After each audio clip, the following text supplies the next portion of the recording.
Today on the Eurostep, Lonzo roasted Kylie too hard, Kobe to Golden State. and we got some end of season hot takes. Hi, I'm Mushing Brown, and this is the Eurostep on CRC. Today I'm joined by Killian Loftus. Yeah. And not Alex Evans. Damn, I'm lonely. We already used that one. I know. 20 episodes ago. What can you do? Throwback. So we got it's World Cup Day today. No, stop. No one cares. It's the Eurostep, not the step over. Come on. Thanks for that, Killian. That very useful piece of insightful knowledge.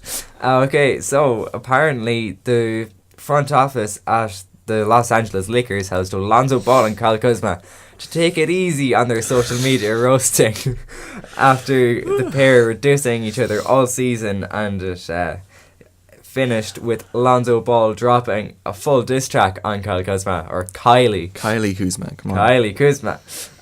So, Killian, what do you make of all this? I don't know what to say.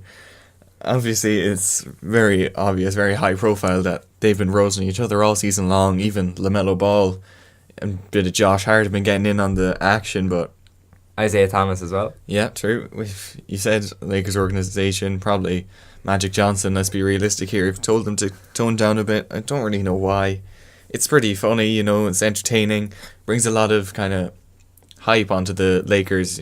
All eyes are on them when they're roasting each other, and I don't know if they think they're going to fall out or something over the roasting, but that's just how lads are for us Irish lads. The more you roast your friends, the closer you are. It's facts. That's how it is. Yeah, I don't really see what the logic is behind this with the Lakers. Maybe they think that Lonzo and Kuzma and all them, they're just, maybe it comes across that they're maybe focused too much on dissing each other on their social media rather than basketball, which is, not true at all. I think only the most casual of casual fans might try and beat them with that stick. But yeah, it's harmless fun, and I think they're pretty good friends, and Yeah, it seems like they've gotten pretty close in just 1 year together as Lakers teammates, so it'll be interesting to see how they'll move on in the future, and if they will tone down on the roasting like the Lakers management have told them to. Yeah, I don't see the roasting affecting the basketball too much. Another story coming out is on the last episode, as we've talked about. Apparently the Golden State Warriors are looking at signing Anthony Davis, but apparently if that deal falls through, they're looking at Kevin Love as a second option. Obviously Kevin Love with the Cleveland Cavaliers, who lost to the Golden State Warriors in this year's finals. Killian, do you think Kevin Love would be a good fit at Golden State? He's not a bad fit for Golden State. It's just not exactly what they need. We've said time and time again that the only kind of weakness in the Warriors lineup is their big man situation. Kevin Durant's the tallest guy, and we know he's not exactly a big man. He's a shooting guard in a center's body of anything else. But Kevin Love isn't that man. He's a power forward. Even though he played centre for a lot of stretches of the season for the Cleveland Cavaliers, he's a power forward at heart. He's a stretch four, scoring big man. He's not the kind of guy who's going to be defending the basket, getting you rebounds, bruising up with guys like DeMarcus Cousins and Joel Embiid. He's not that kind of guy. And while you do have Draymond Green for that, he is only about 6'7", which is pretty short for a centre. He does play more power forward. If you're looking at the Anthony Davis down to Kevin Love, it's a pretty big step down of anything else. We know how good Anthony Davis is, and Kevin Love is a bit inconsistent. At times, one night he's the top, one of the best power forwards in the league. The next night he doesn't even look like he should be a starter in the NBA. It's not a bad backup, but I don't think he fits their team too well. It's not like they need him that much. They're already good as it is. Yeah, it'd be interesting though to see what sort of package would need to be put together for Golden State to sign Kevin Love. Obviously they won't have to give up nearly as much as they would to sign Anthony Davis, but they still certainly have to give up something. Yeah, if you're looking at Cleveland's side, it could be.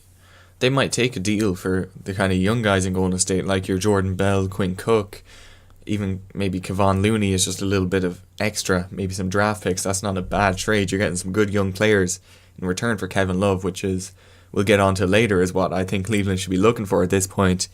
I don't think Cleveland or Golden State would give up Klay Thompson or Draymond Green for Kevin Love. It just makes no sense. Two players both easily better than him. It makes absolutely no sense. It'd be a package around the younger guys like your Jordan Bells, Quinn Cooks, and maybe Sean Livingston and guys like that thrown in to make contracts balance. That's all I see out of it. And is that likely to happen? Probably not. Yeah, I think that maybe the rumour could have just been pulled out of someone's backside. I'm not entirely sure. But I don't really see... look, I think Golden State would gain something from it. I still think that adding Kevin Love to the team, it does make the team better. Because on paper, technically, you have a team with 5 All-Stars. Technically. But 6 if you count Iggy. He was an All-Star. 6 if you count Iggy. But I still don't think it's really worth it. I mean, Kevin Love, he isn't... If this was Kevin Love of 2 years ago, you'd be jumping on it and you'd say, of course, he'd be amazing in Golden State, but then Golden State would have to give up more for that Kevin Love. So it balances either way. I don't see Kevin Love wearing a Golden State jersey in the Bay next year. Yeah, but we never saw Kevin Durant doing that either, so the NBA is a pretty surprising place. You never know what's going to happen. Yeah, but of course, that was free agency. This is a trade. It's a lot harder. Yeah. To make it happen. Speaking of Golden State, apparently their GM, Bob Myers... Indeed. Jokingly said to Kobe, if he decided not to retire or if he decided to come out of retirement, that there was a spot for him in Golden State. As nice as it would be to see one of the greatest players of all time join some of the other greatest players of all time in the greatest team of all time, do you think Kobe would fit now or would have fit 3 years ago in Golden State? What do you mean jokingly? This is serious, Oisin. Kobe Bryant is one of the best players the league has ever seen, and adding him to the Golden State... No, sorry. It's more just a ring chase than anything like that, I'd say. He wouldn't add much to the Golden State Warriors. Like we saw in his last year with the Lakers, 2015-2016, it was a pretty ugly show, to be brutally honest. Like, we saw all the memes with kind of air balls and then the commentators saying, oh, look at that, he airball. It was brutal. Like, it was hard to watch. Kind of felt sorry seeing one of the best players to ever play the game struggling so much to just put the ball in the basket. I don't think in a playoff run he'd play much for the Golden State Warriors. He'd be more getting kind of garbage time at the end of the game. He wouldn't give as much to the team as a guy like Sean Livingston, Iguodala, or even JaVale McGee off the bench. So, like, it's a ring chase. It's the only hope he has of beating MJ, getting more rings than him. That's all I see out of it. Still, though, when you have a team built like Golden State, it doesn't hurt to have another shooter in that team. Yeah. People might look at his career, percentages and say he's not a good shooter, but that's complete ignorance. If he shot efficient shots like Michael Jordan, LeBron James, he'd be a career 50% field goal, 40% from 3. It's because he's Kobe. It's the beauty of Kobe that he shoots so poorly from the field. He takes crazy shots and he makes them at a pretty decent percentage. So I think on a kind of team where he's not one of the main scoring options, where he can just kind of play a Carmelo Anthony role in Team USA where he's spotting up for threes and that kind of thing, I think he would be a lot better, or not better, more efficient. He could shoot over 40% from 3 and be a pretty efficient player. I wouldn't be surprised to see that kind of thing, but still, you prefer the guys like Sean Livingston, giving them minutes in a playoff series where, you need contribution rather than, Kobe, who'd be getting the kind of garbage time at the end of quarters, just hoisting up shots so the fans can cheer for him. But unfortunately, that's never going to happen. Never say never. Did Justin Bieber not teach you anything? Did Justin Bieber ever... What? That is not a line I expected to hear on this show. Certainly not today. But thanks for that, brilliant piece of knowledge, Killian. You're welcome. Okay, so moving on. Steven Jackson said on Fox Sports, the same people who brought you Colin Cowherd. He's the GOAT. Should have been aborted. Okay. Yeah. So proud. On LeBron James in this year's finals, he says, he quit. I don't want to hear nothing about no hander, none of that. He quit. Wait, who said that? Steven Jackson. Who? That's actually a good point. I'm not really sure who Steven Jackson is, but I mean, he was kind of before our time as NBA fans. I know he played in the NBA. Not sure who for. I'm feeling like the Spurs, but that could just be coming out of anywhere. He was kind of more of a role player kind of thing. I think he might have made an All-Star game. Not positive. Could be talking out of my behind right now. I'm not too sure. But seeing LeBron James quit, I could see that argument in Game 4.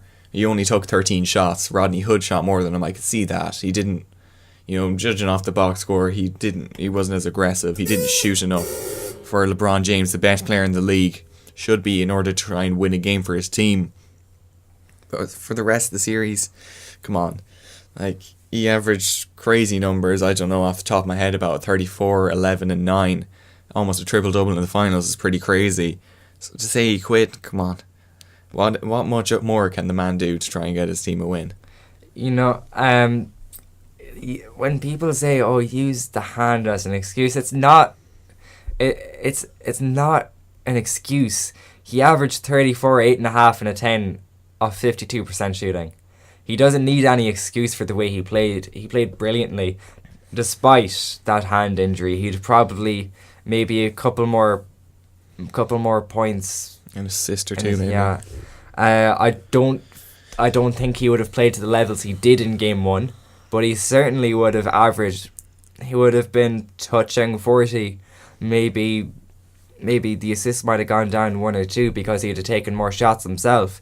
But he has nothing to hide behind. I think LeBron can be very, very proud of how he played in that series. And anyone who tries to, I suppose, say that LeBron didn't do good enough kind of expects him to be inhuman. I think there's really not much more he could have done, and they most certainly still wouldn't have done. They still wouldn't have won the series. Maybe they could have taken a game. Yeah, that's as far as they get against the Golden State Warriors. They're just too good. And, I've defended the Cavs team a lot, but I will say, they're not a great team in terms of the role players. It's just they're not as bad as people make them out to be. But, it's them. They didn't give LeBron what he needs out of the rest of his team to win a championship. That's it. LeBron did his thing. Kevin Love wasn't bad against the Warriors. He's pretty decent. It's just the rest of the guys need to step up.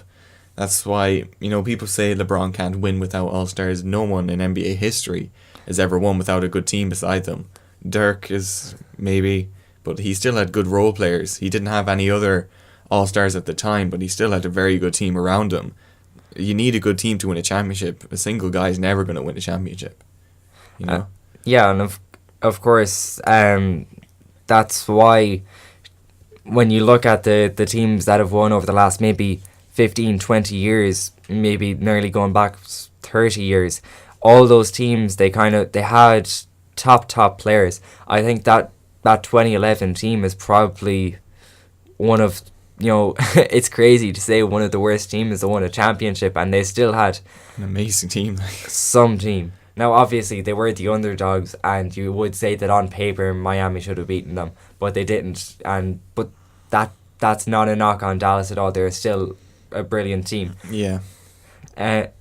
So that is about all the news for today's episode. So we're going to have some end of season hot takes. So we'll start with one that just kind of caught my interest.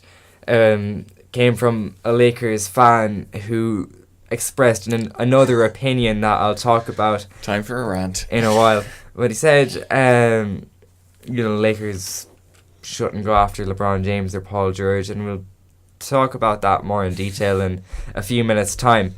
But my hot take is the Lakers will not win a championship in the next 10 years unless they add a star.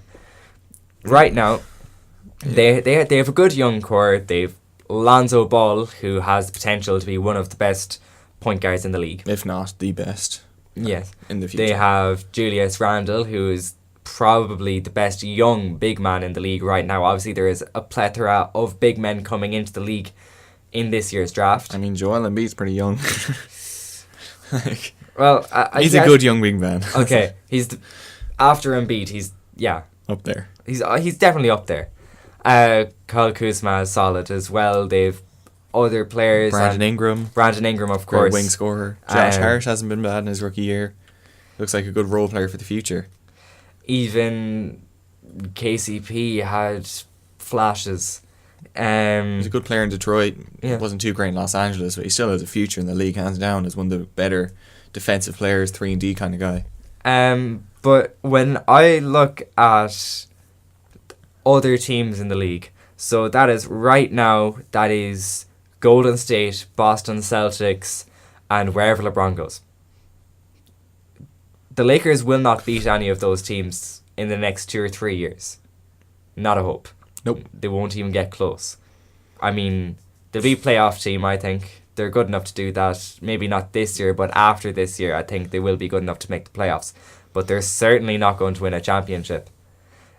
After that, you're looking at the Philadelphia 76ers as probably the main rivals to the Los Angeles Lakers. I think that is probably, depending on where certain players go, your younger stars like Giannis and Dame Lillard and Anthony Davis and them, depending on where they go, if they don't build a super team, you'd have to say that's probably the Lakers' best shot at a championship, because there won't be too much competition. There'll be themselves and the Sixers and whoever else builds a team between now and then. Even still, you have like Denver, an absolutely amazing young team with Jokic, brilliant. Murray, Harris, absolutely incredible young team. They'll be doing well to beat them, and then you have to beat the Sixers as well. The NBA's going to be crazy a few years ago. I still think that's the Lakers' best chance to win a championship, but I still don't think they will.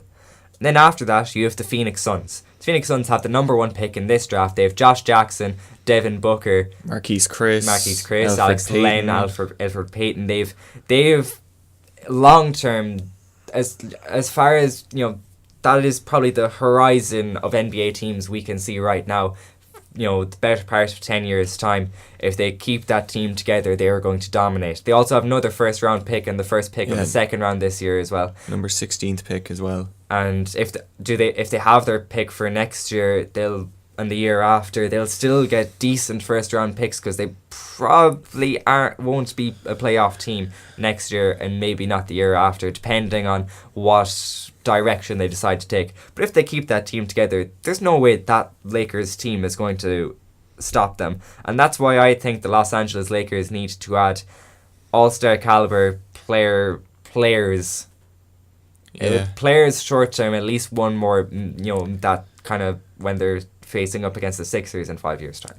Even still, you mentioned short term like Celtics, Warriors, Rockets, those kind of teams. They're not beating them. And you talked about the Sixers, you talked about the Nuggets, the Suns long term. There's even more than that. It's actually crazy how much young talent there is in the league. The Chicago Bulls, brilliant young team with Dunn, Levine, Markkanen, the 7th pick in this year's draft. Incredible young team.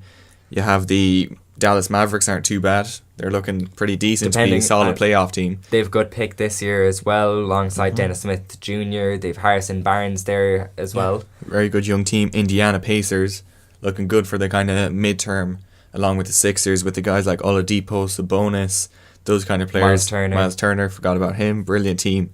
Again, you could look at Milwaukee. They have Giannis. That'll make them a playoff team every year to come for the near future. Alongside Jabari Parker, Chris Middleton, Tom Maker. Incredible young team. Malcolm Brogdon as well. Minnesota, we know how good they are. They'll be good for kind of midterm again. New York Knicks, we don't know what to expect, but when you have Porzingis, you have a chance. Frank the French guy, they've Moutier. The 9th pick this year. There's talk of maybe Kyrie going to them. Even Willie Hernan Gomez isn't a half bad centre. He's pretty decent. Other young teams, that's last one I'd probably say Utah Jazz. Of course. Donovan Mitchell as well, Rudy Gobert. Very good young team in Utah. There's just so much good young talent. Like, without, the Lakers don't have a draft pick this year. Without some more talent in that roster, I don't see them winning a championship anytime in the future. Which is why, as you're saying, they have to sign at least an all-star this year or next year, depending on what. At the minimum, you need to fill out a roster around that kind of team. They have Lonzo Ball, Brandon Ingram, Kyle Kuzma, Julius Randle, all those guys. But to me, the only guy with the most potential in that team is Lonzo Ball. But I don't see him leading a team as kind of the number one option on offense, if you get me. Like he can lead a team to a championship hands down, but he's not going to be. He's not going to be the scorer. guy. Like he's not going to be the scorer. Like he could be the Rondo to a championship team. Absolutely. Where he's not the scorer, the guy on the team, but he is probably the MVP. That kind of thing. He needs guys around him like a Paul George or LeBron James, maybe, that kind of thing, to win a championship. Look, obviously, especially looking at Lonzo Ball, brilliant passer. He has the IQ and vision. Very good defender. He is generational in those categories, but he is a terrible shooter. He isn't a massive guy. He's not going to be catching much boards. And look, he is very good, and he could well be the best point guard in the league in a few years' time, but he isn't going to be enough to beat them other teams that we're looking at. No, he needs a team around him. We saw it a lot this year. You might look at his 7 assists per game and say he's not that good of a passer, but there's so many opportunities where he had Contavious Caldwell-Pope open. He missed the shot, but off a good pass. A lot of times his teammates were just missing the shots, but if you put in an all-star into there, they're going to make a lot more shots, that kind of thing. And, we can see his numbers go up, even his shooting. And then his shooting as well, he doesn't have to take as hard of shots. And, he's not a terrible shooter. He just takes bad kind of shots. He takes too many shots, and with another all-star guy in there, his shots would go down, and he'd become a lot more efficient alongside with his already amazing passing and defending. It'd be some player for the future, and definitely they need to keep him. Good choice out, kind of drafting him and trading away D'Angelo Russell, personally. The next one I will let you talk about, Killian, is the Cleveland Cavaliers need to blow it up. Hands down. Even if they re-sign LeBron James, which economically is a great move, he means so much to Cleveland as a city rather than just as a team. We know Cleveland isn't great in other aspects of sports. Cleveland Brown is the biggest joke of American sports, without a question. I think Ushin said they won one game in the last 3 years. I'm not a big NFL guy, but I know that's terrible. So they need to re-sign him economically, but they're not winning a championship anytime soon with this team, with LeBron James, Kevin Love, and the team around him. They need to add more, but I don't know how likely that is with their salary cap situation. For LeBron's benefit, I think he needs to go somewhere else in terms of his best chance of winning a championship and continuing his career. In Cleveland, he has to put in so much effort every game. It's really shortening his career. We saw with Tim Duncan in San Antonio Spurs. Because he had such a good team around him and the situation, the system and all that, he could be an elite player for almost 20 years of his career. And he stayed that good. It was only really his last year that was kind of like, yeah, you need to retire now, Tim. His second last year, he's still a very good player. Not all-star level, but still incredibly good. Just his last year when he started playing, you could see the difference. You just said, yeah, it's time to hang it up, Tim. But amazing player, and if LeBron goes to somewhere like that, or even Los Angeles, where he has other guys around him who can take the load off him, that will really extend his career, and I think it's the best choice for him. And then if LeBron goes, there's no point in Cleveland doing anything. They're not going to make the playoffs with the roster they have, with Kevin Love, Tristan Thompson, J.R. Smith, George Hill. They might as well blow it up, see what you can get out of the guys. They already have the 8th pick in the draft. You can get a pretty good prospect out of that, whether it be Trae Young, Michael Porter, even though there's talk of him going number 2, which is a bit crazy, but you never know. They have to blow it up if they don't re-sign LeBron. And even still, in a basketball sense, I don't think signing LeBron is the best choice for the Cleveland Cavaliers. Yeah, because you say short term, they're still not going to win a championship. Long term, you have nothing, and then it takes even longer to rebuild. It's even further into the future. And we've seen how this team are when it comes to picking. in the Anthony Bennett. Oh. like they did. Wiggins over Embiid. Oh man. To be fair, they weren't the only team. Yeah, a lot of teams are picking up Wiggins over Embiid. No, fair. but not just that, but a lot of other teams in recent years, namely the Philadelphia 76ers, they did waste some of their picks. Yeah, if the Sixers drafted right, if they drafted well, they'd be crazy good. They'd have a dynasty for years to come, rather than just being a very good team or like, yeah, they could definitely beat the Warriors or the Celtics in the coming years. Like, with Jahlil Okafor, they could have someone so much better. It's crazy to think how much better that team could be. They could have gotten Porzingis. Could you imagine Porzingis and Embiid in a front court together? That's crazy. Pretty sure there is a pick they could have got Giannis with as well. Yeah, maybe 2013. I'm not sure. Yeah, I think it might have been. Oh, they drafted Elfrid Payton, traded him away to the Magic. Yeah, they did get Dario Saric out of that, so. Yeah, Dario Saric is good. He's a very good player. Saric. Antetokounmpo. I think I know who I take. Yeah. Yeah, but if you look at what Cleveland just will say LeBron is gone, just for the sake of argument. Their team, we've discussed maybe how bad they'd be without LeBron. And obviously, when we see maybe players playing better for a few games, players playing worse for a few games, it's hard to judge just how bad they'd be. But there is one definite thing. They'd be extremely lucky if they were to get into the playoffs. They'd maybe in the first outrageously lucky. They'd have a slight chance of getting the 8th seed, maybe a bit of injury luck from a couple other teams. That's about it. Yeah. But they wouldn't be this. If every team is fit, there's no way they make the playoffs. They're just not good enough. They don't have the leaders there. Kevin Love, if it was Kevin Love of 2 years ago, that'd be different. But this isn't. The team isn't good enough, so they might as well blow it up. You will get something decent for Kevin Love. You'll get something decent for Rodney Hood. You'll probably get something decent for Clarkson and Nance too, because they still have good potential. I think anyway. So I think their best chance would be to blow it up. Maybe just tank for a couple years, get them picks. Maybe get some picks in trades too, rather than just trade for good players now. Because there's not really much point in doing that either, because they still won't win a championship. At the end of the day, that is the ultimate goal. So if they want to be a good team, then maybe they could trade for players. But I think trading for picks would be much better. Yeah, short term, they're not going to make the playoffs. You look at next year without LeBron, Detroit is perfectly, in line to take that playoff spot off the Cavs, and I don't see how they take it off them. Then 2 years' time, you're looking at New York. They had a pretty good chance of making the playoffs this year before Porzingis went down. And then they'll be even better with the young talent they'll have coming in. Yeah, definitely. And then the younger teams in the East, like Chicago, they'll be on the rise, and it'll be very tough for Cleveland to make the playoffs. Their best bet is to tank and kind of aim for a championship in the long term rather than within the next 5 years. Absolutely. Another team that could even make a playoff chase is the Brooklyn Nets. Now, I know they don't have their pick this year. That's the pick that Cleveland have. But they get their pick back next year, I believe. Yeah, and look, I know he's not the best player in the league or anything, but they certainly missed Jeremy Lin this year. Yeah, as well as D'Angelo Russell. He missed a fair bit of the year. When D'Angelo Russell was playing, they were a pretty good team. They had a pretty decent chance at the playoffs.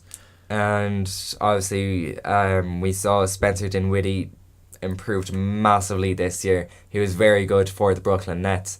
But yeah, look, it's going to be very difficult for Cleveland to make the playoffs if they don't blow it up if LeBron leaves. That's why they need to blow it up. So next hot pick, another team, related to blowing it up. The Los Angeles Clippers should have blown it up 2 or 3 years ago, I believe. Yeah, no question. They more or less blew it up this year. They might still have DeAndre Jordan going into next season. Doesn't particularly look likely. Doubt it. But at the start of this season, it was still pre-season, they traded away Chris Paul for Lou Williams, Pat Beverly. I think they might have gotten maybe Montrezl Harrell, Sam Decker, saying no one cares. Nothing special. Now Lou Williams was easily the best player this season, and he is a shoo-in for a 6th man of the year. But they didn't really get a lot. Then they took a chance with Blake Griffin. They gave him a supermax contract because, well, he wasn't really going to stay anyway. And I suppose it was better off for them to sign him and give him a go rather than just let him go for nothing. This summer just gone. But they traded Blake Griffin early mid-season to the Detroit Pistons for Avery Bradley, Tobias Harris, and a pick. Yeah, this year's lottery pick. That's about it.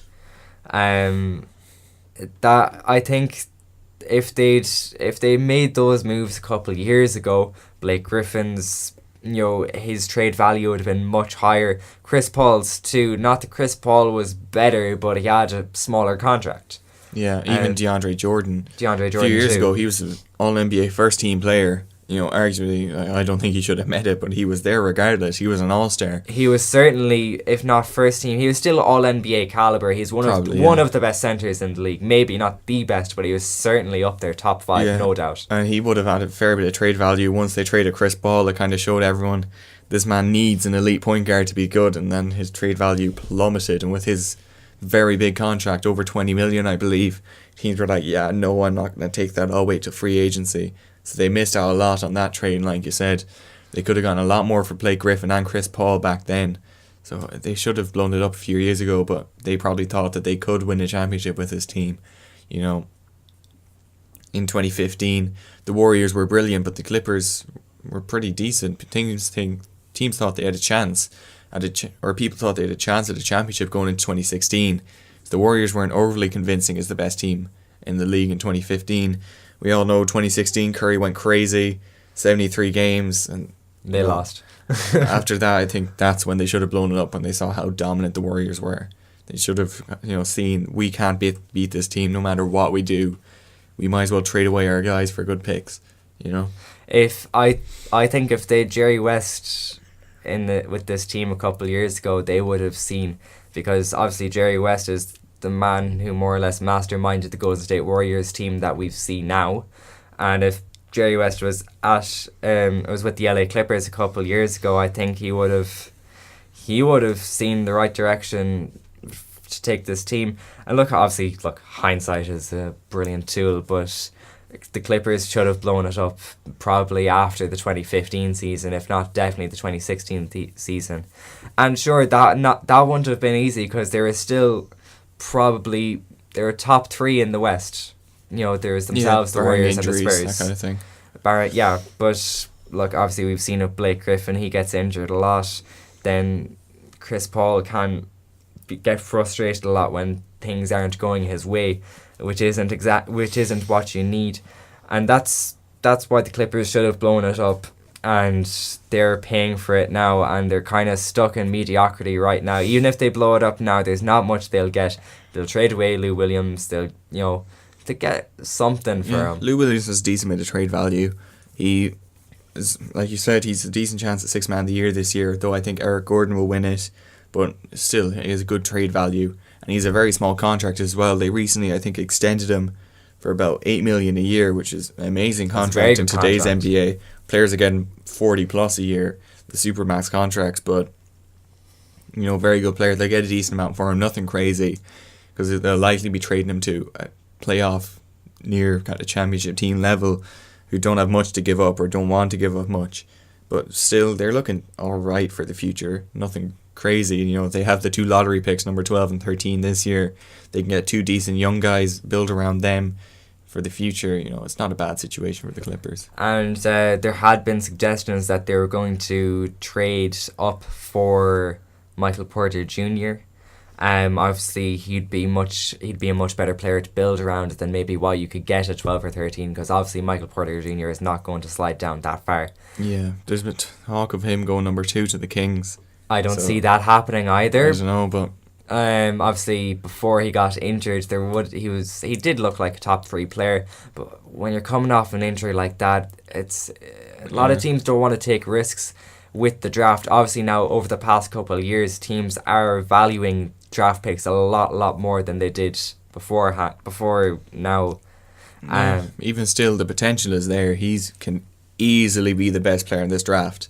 Easily. It's just whether or not you take the risk, really. Yeah, so the next one. Every team in the league would benefit from having LeBron James, Killian. Oh, come on. That's just obvious, that goes without saying. Some people that might be a hot take, but come on. Every single team, try and name one team that wouldn't be better without LeBron James. You can't. Whether or not, the kind of thing, whether or not you want LeBron is a different thing, but wanting and, kind of benefiting from having him is a different thing. There's talk of him going to the Celtics. Personally, I don't want that, not because I don't want LeBron, because, I think this team can win a championship as it is. I want to see how Kyrie Irving, Gordon Hayward can do. And with the young guys like Tatum and Brown, and, I don't want LeBron to come in and, just... I just think we can do it without LeBron, not that we need him. Yeah, but we'd obviously benefit from having him. It's LeBron James. Of course. But when I see... fans, and they say, oh, I don't want LeBron James for this and that, and a lot of it is just mind-boggling, because realistically, just throw any random team out there, whether it's Minnesota or Utah or Miami or Detroit, Orlando, who? Exactly. And that's look, obviously, if you had to trade for LeBron, which isn't going to happen because wherever he signs, he's going to have a no trade clause anyway. But you might have to move someone for cap space or whatever. But LeBron is going to make, no matter how bad your team is, LeBron will still make you a playoff team.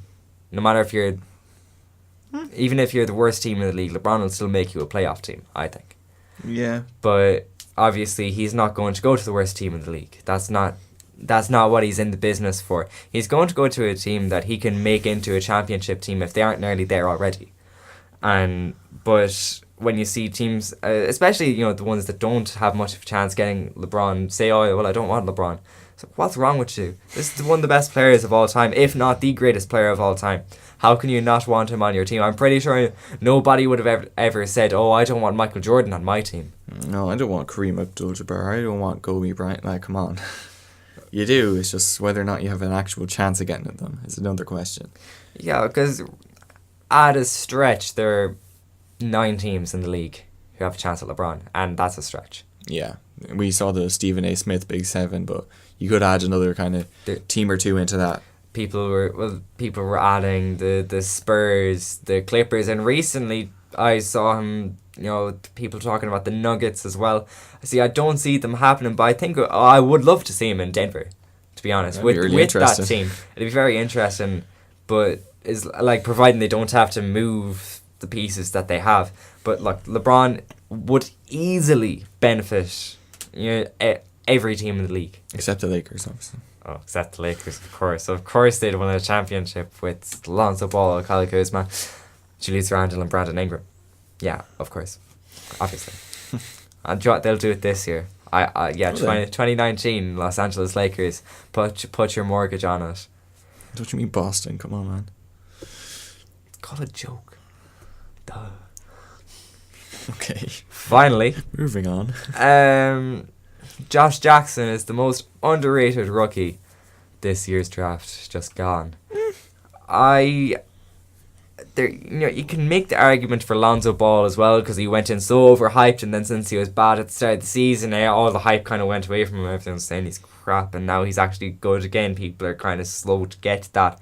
And yes, Josh Jackson was in the all rookie first team, but if you look at the fans, this is where I'm coming from.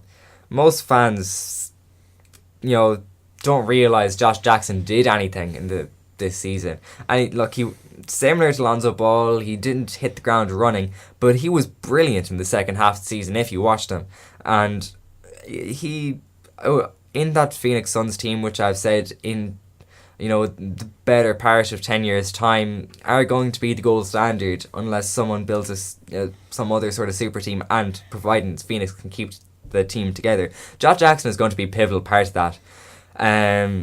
We aren't really seeing too many young wings this year. I don't know if that's going to be the same next year with the draft, but Josh Jackson playing as a small forward with alongside what will be Devin Booker, probably DeAndre Ayton, Elfrid Payton. There's Chris and Len, like we've mentioned earlier. That's a very good team, but Josh Jackson is going to be a big part of that. And I think that he's very underrated now. He won't be for too much longer. I think everyone is going to know who Josh Jackson is in a couple of years' time. Yeah, he's a very good player. You know, people who aren't, you know, don't follow the NBA as kind of much as other people might not realize how good this kid is. You know, he had, you know, the kind of rookie thing. He wasn't great coming straight into the NBA. You can expect that from guys like Jackson, who, you know, he was drafted on a lot of his defensive potential, but a lot of the times you can't do that straight out the gate. It's hard to go from being one of the best players in college basketball to guarding Kevin Durant, LeBron James, guys like that on a nightly basis. It's a tough transition to make, but you know, after a while he made the transition and was absolutely brilliant. He's definitely one of the best players in the draft. Long term, he's a very good player, you know. He's, like I said, crazy athlete, very good defender. He's not terrible shooter, you know. It's not one of his strengths, but he can do it decently, and he fits that Suns team so well with, you know, the offensive superstar. You have Devin Booker. Aiton's a bit of an offensive superstar as well, though he has said that he can defend the basket when he wants to. We'll have to see about that.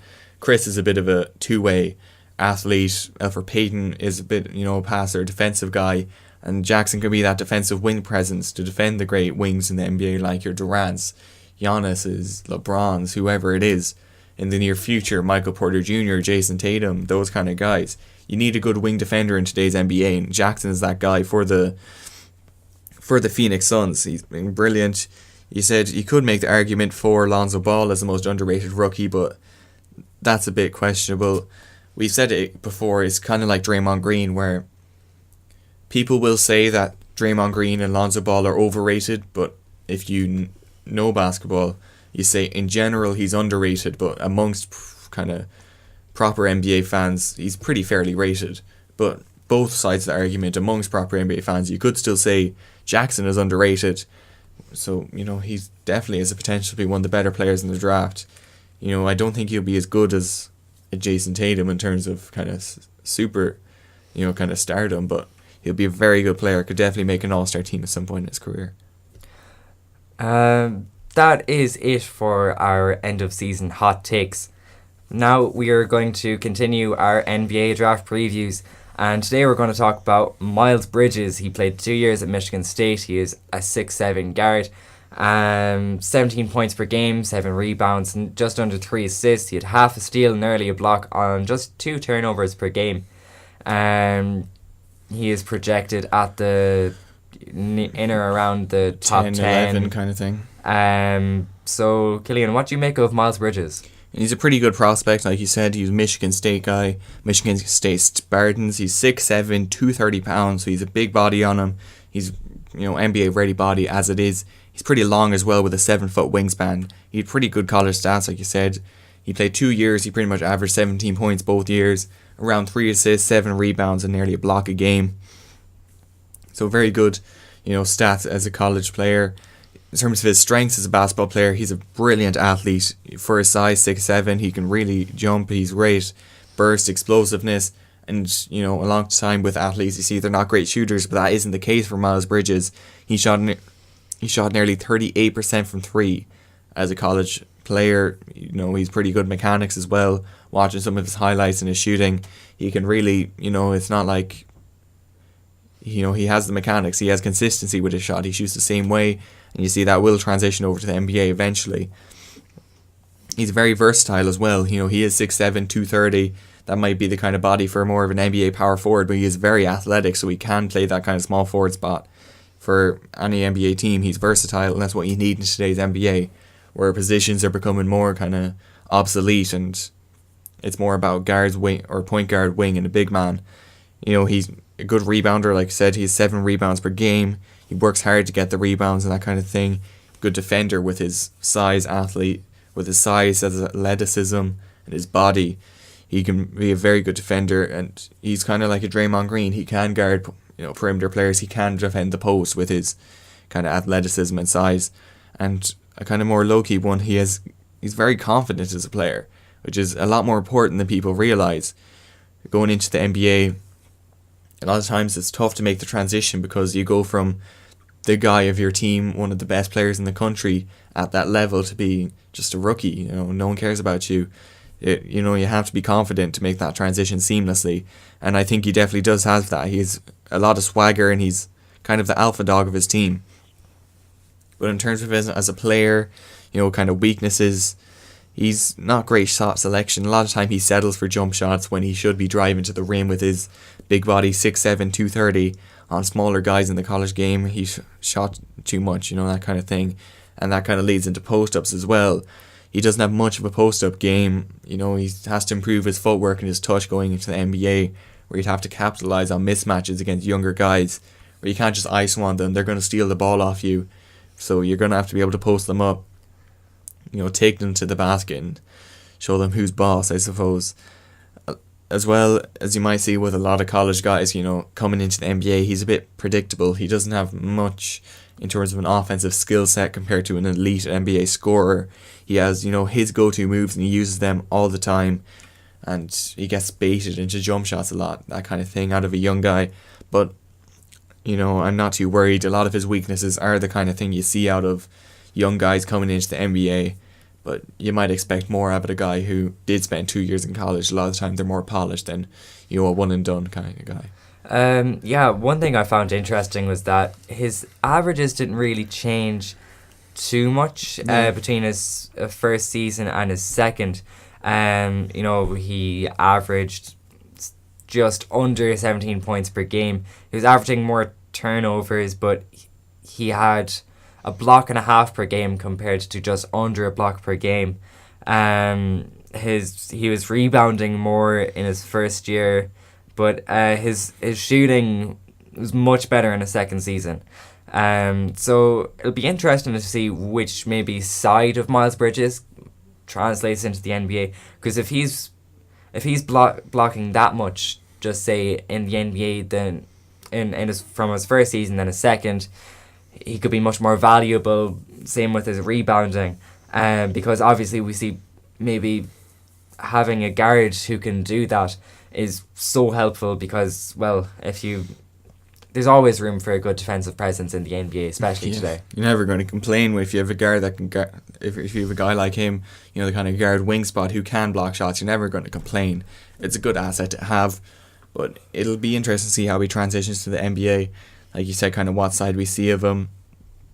If he wants to be successful, he's going to need that kind of 3-point shot to transition over. He was pretty good in college. He shot about 38% for his career in and around 5.5 attempts per game, which is pretty good, you know, but it is tough to make that transition. The 3-point line is a fair bit further back, so it will be tough for him. But it looks like he's just basing off numbers. It's looked like he is a pretty decent worker. Certainly, he jumped his free throw percentage up 17% from his first year to his second year on pretty much the same amount of attempts. So, you know, that might be an indication of that he does have the kind of work ethic to be great in the NBA. You know, I'm pretty excited to see what he can do. And that is it for today's episode. Make sure to like and subscribe on YouTube. Thanks to CRC for the studio. We are Team Eurostep on social media. That is Facebook, Twitter and Instagram. We're also Team Eurostep on Patreon. So if you enjoy our content, please become a patron, and as little as €1 a month helps immensely. We'll be back next week with end of season awards and a draft special. So make sure to hit that subscribe button, of course, so you can get the latest content straight away. So until next week, it's going to be goodbye from myself and a goodbye from Killian.